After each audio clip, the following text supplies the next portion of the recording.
whips. Yeah, whips. Sorry.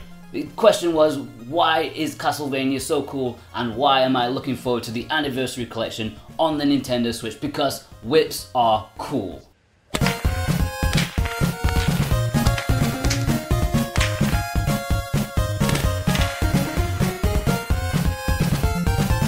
Oh yes.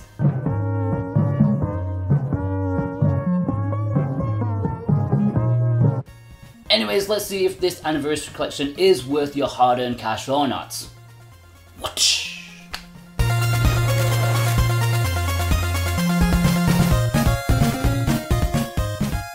When it comes to early video game icons, you have your Marios, your Mega Mans, your Zeldas, and one series that stands shoulder to shoulder with those giants is Castlevania. Now, Castlevania may not be the biggest gaming franchise right now, and up to a year ago, it was pretty much seen as dead by its owner Konami, who seemed reluctant to do anything with the legendary series in this modern times. However, there is no doubt in my mind that thanks to Nintendo and Simon and Richter's inclusion in Super Smash Bros. Ultimate, Konami are starting to wake up about how truly blessed they are, not only with Castlevania but their other classic titles too. This Castlevania collection may be arriving about 6 months late to the party, but it's one that I truly welcome. Are you ready for some retro goodness? Before we get into the review, don't forget to hit that subscribe button if you're new here for all the latest, greatest Nintendo Switch reviews.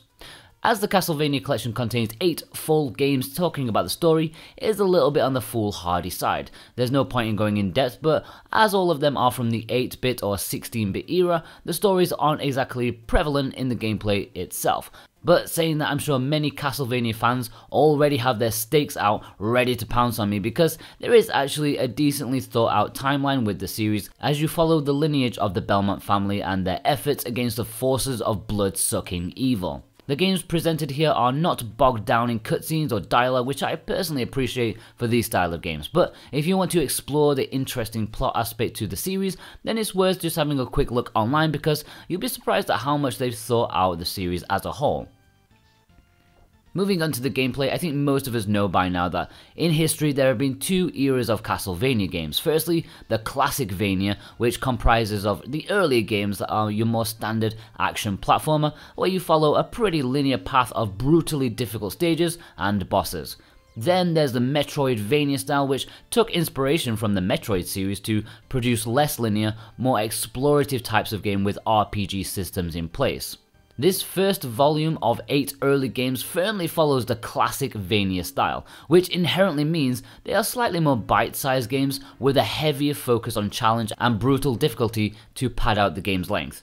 This collection contains the original trilogy from the NES, Super Castlevania 4 from the Super Nintendo, 2 Game Boy games, Adventure and Belmont's Revenge, Bloodlines from the Mega Drive, and finally a Japanese Famicom exclusive, Kid Dracula. Now I know what you're thinking, where is Symphony of the Night? Where are the Game Boy Advance games? Maybe even the Nintendo 64 games? Well, when first announced, this Castlevania collection was quietly touted as being Volume 1, which pretty much confirms that if this sells even half decently, a Volume 2 will be developed containing some of the later games, one would hope.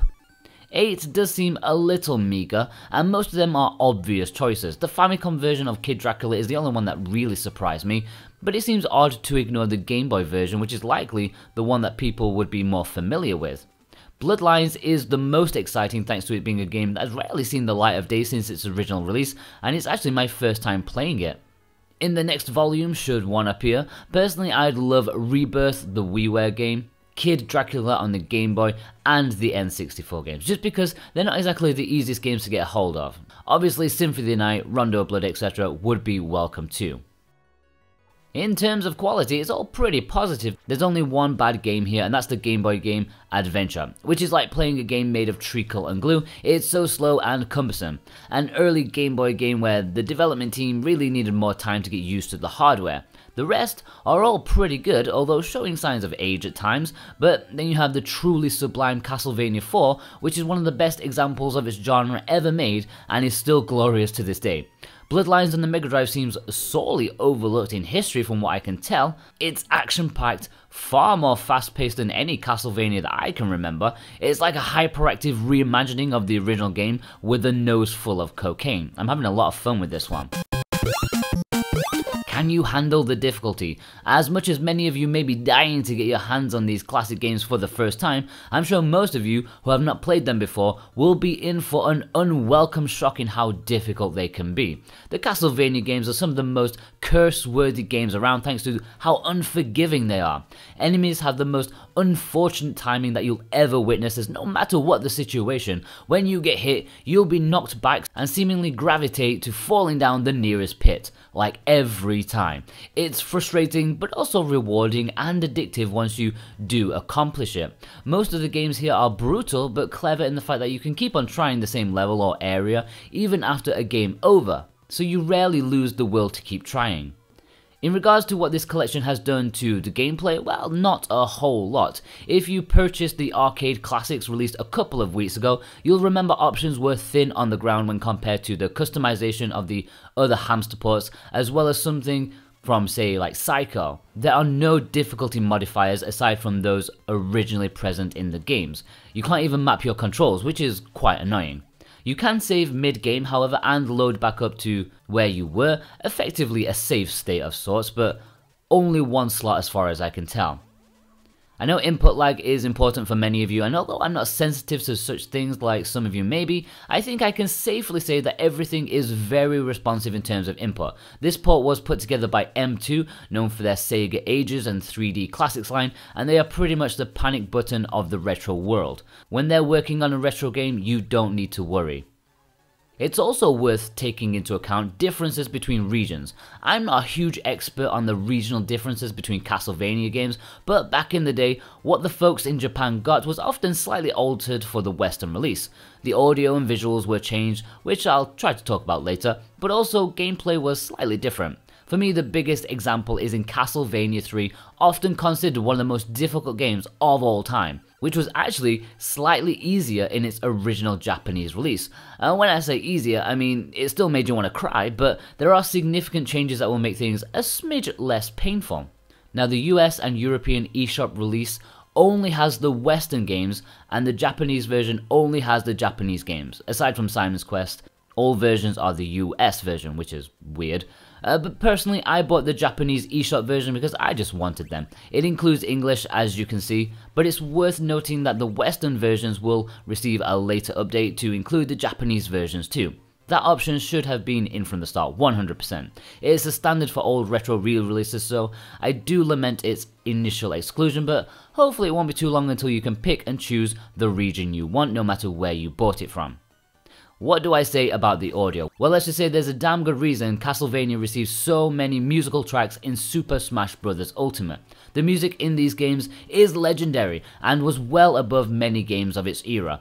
The original director said that this was because the sound team wanted to make something more cinematic, like a movie, rather than a video game.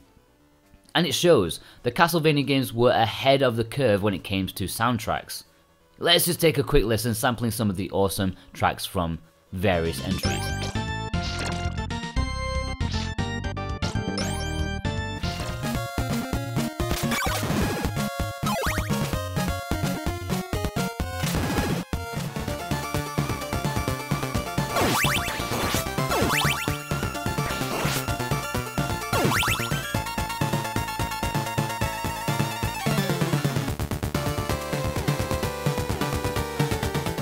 Now, it's worth noting that there were often differences in audio between Japanese releases and westernized ones too. Most prominently was in Castlevania 3, where the audio masters utilized a higher tech audio thingy-mabob, yeah, I'm not an expert, which allowed more to be done in terms of the audio. This was incompatible with the Western NES, and so the music had to be downgraded. Like I said at the beginning, you won't be able to sample each game's different audio, which is often very subtle, like in whip sound effects and such, but after the update, you will be able to. Visually, the games are obviously all over the place. You have 8-bit games, 16-bit games, and Game Boy games. Whether you like the retro pixel art or not is up to personal preference, but the art style is timeless in my opinion. I mean, just look at the amount of gorgeous detail gone into Super Castlevania 4. It was one of the earliest releases for the Super Nintendo, but it's still also one of the best looking ones. The way they've integrated this gothic European style into relatively basic pixel work is superb. It's really its own thing and was always exceptional for the era. Again, there were visual differences between regions, but mostly just minor cosmetic changes in terms of religious iconography being removed for the West, at a time when such representation in video games was considered a little risky. When it comes to visual options, the screen resolution has a nice few options. You have the pixel perfect mode, which is what the developers saw while creating the game. There's also scan lines stretching the game if you're a heathen, plus the Game Boy games can be played in black and white, puke green, or that weird brownish colour, which, it's a nice touch. There are only 2 kinds of borders, well 3 if you count pure black. It's a shame that these retro compilations always seem to cheap out here. It can't be that difficult to pop up a few dozen high resolution art pieces behind it, right? For value, you're getting 8 retro games for $19.99 and euros. Is that worth the price? Well, it depends if you can take balls hard retro platforming or not. If priced individually on the eShop, I'm sure the price would have come in a bit higher, and due to the good to bad ratio being very favourable here, I think it's worth it. For me, there's only one duff game in this collection that I'm still actually happy is here. Obviously they could always have put more in, but I'm sure that's for Volume 2 should Konami decide this one is worth it. At the time of recording, there is no physical release plan for any region, which is a darn shame. I would have loved a physical copy of the Castlevania games. Maybe in the future? Doubtful. Overall, you're getting 7 classic games in one package that is probably worth the price of admission alone. On the other hand, you do feel like a bit more could have been done.